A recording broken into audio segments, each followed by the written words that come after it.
बड़ी खबर के साथ। और फिलहाल ये बड़ी खबर सामने आ रही है बीजेपी की बैठक को लेकर। ये बड़ी खबर है, सीएम नायब सैनी ने ये बैठक बुलाई है चंडीगढ़ में। मंत्री और विधायक दल इसमें शामिल होंगे। मंत्री और विधायक इस बैठक का हिस्सा बनेंगे और अब से कुछ ही देर बाद ये बैठक शुरू होनी है। संत कबीर कुटीर आवास पर यह मीटिंग होगी। मुख्यमंत्री की अध्यक्षता में तमाम मंत्री और जो विधायक हैं उनको बुलाया गया है। तो आपको बता दें कि तारीखों का ऐलान हो चुका है। 1 अक्टूबर को हरियाणा में वोटिंग होनी है, 4 तारीख को रिजल्ट सामने आ जाएगा। इसके बाद से अब हलचल भी तेज हो चुकी है और फिलहाल बैठक को लेकर यह बड़ी खबर सामने आ रही है।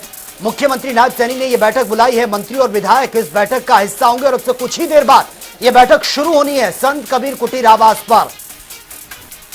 तो फिलहाल ये बड़ी खबर से आपको अपडेट करा रहे हैं। अब से कुछ ही देर बाद ये बैठक शुरू होनी है। तमाम मंत्री और विधायक इस बैठक में बुलाए गए हैं और मुख्यमंत्री की अध्यक्षता में ये बैठक होनी है संत कबीर कुटीर आवास पर। और अब से कुछ ही देर बाद ये मीटिंग शुरू हो जाएगी और चुनाव को लेकर क्या कुछ आगे स्ट्रैटेजी रहने वाली है, किस तरह से काम करना है, इसको लेकर विस्तार से इस बैठक में चर्चा भी होगी। और ज्यादा जानकारी के साथ वरिष्ठ संवाददाता पवन सिवर इस वक्त हमारे साथ फोन लाइन पर बने हैं। पवन, आज तारीखों का ऐलान हो चुका है, उसके बाद से हलचल भी तेज हो चुकी है। खबर है कि अब से कुछ ही देर बाद यह बैठक होनी है मुख्यमंत्री की अध्यक्षता में। जी बिल्कुल, हरियाणा के मुख्यमंत्री नायब सिंह सैनी अपने चंडीगढ़ आवास पर पहुंच चुके हैं। अभी अभी मुख्यमंत्री जो है वो चंडीगढ़ आवास पहुंचे हैं। इसके अलावा मुख्यमंत्री के आवास पर विधानसभा के अध्यक्ष ज्ञानचंद गुप्ता पहुंच चुके हैं। जो तमाम मंत्री विधायक हैं उनका लगातार पहुंचने का सिलसिला जो वो शुरू होता दिख रहा है। और एक बड़ी बैठक जो है वो मुख्यमंत्री ने आदर्श चुनाव आचार संहिता लागू होने के बाद बुलाई है। तमाम विधायकों को, मंत्रियों को मुख्यमंत्री ने अपने चंडीगढ़ स्थित संत कबीर कुटीर आवास पर बुलाया है। इस बैठक में चुनाव की आदर्श आचार संहिता लगने के बाद अब किस रणनीति के तहत और किस तरीके से लोगों के बीच में विधायकों को या फिर तमाम पार्टी के नेताओं को उतरना है, इसके ऊपर जो वो चर्चा होने की उम्मीद की जा रही है। बड़ी बैठक है, चूंकि चुनाव की आदर्श आचार संहिता लागू होने के बाद मुख्यमंत्री ने ये बैठक बुलाई है। इससे पहले ये बैठक जो अब बुलाई गई है, इससे पहले एक मंत्रिमंडल की जो औपचारिक बैठक है वो 17 अगस्त को सुबह 9 बजे होनी थी। लेकिन इसी बीच आज विधानसभा के चुनाव का बिगुल बज चुका है।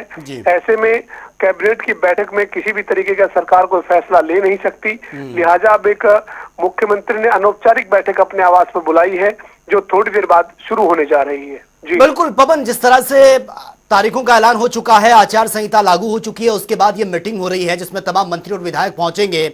आगे क्या कुछ अब स्ट्रेटेजी इसमें रहेगी इस मीटिंग में, क्योंकि जिस तरह से आप बता रहे हैं कि आचार संहिता लागू हो चुकी है और अनौपचारिक इस बैठक को बताया जा रहा है जिसमें ये तमाम मंत्री और विधायक पहुंचे हैं, क्या कुछ आगे स्ट्रेटेजी तैयार की जा सकती है चुनाव को लेकर?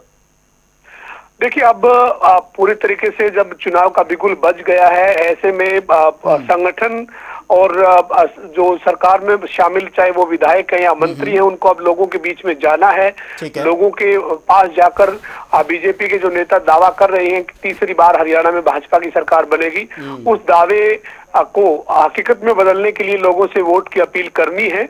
ऐसे में जो ये बैठक अब इस वक्त मुख्यमंत्री ने बुलाई है, इसमें यही कि सरकार की क्या उपलब्धियां हैं, सरकार कहां पर मजबूत रही, कहां पर किस तरीके की विपक्ष की कमियां हैं, उनको बीजेपी को, सरकार को किस तरीके से लोगों के बीच में रखना है।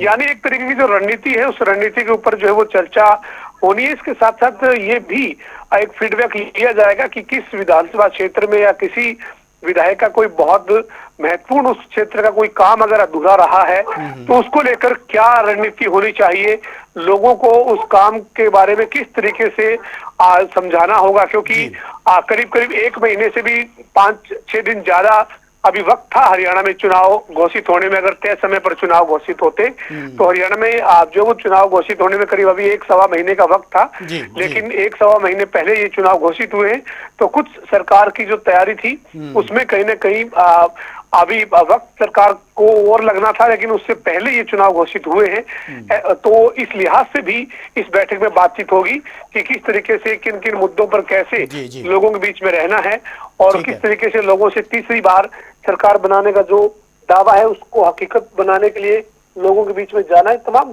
जो चर्चा है वो इस बैठक में होने की उम्मीद है। जी ठीक है, चलिए पवन, बहुत बहुत शुक्रिया फिलहाल आपका तमाम जानकारी के लिए।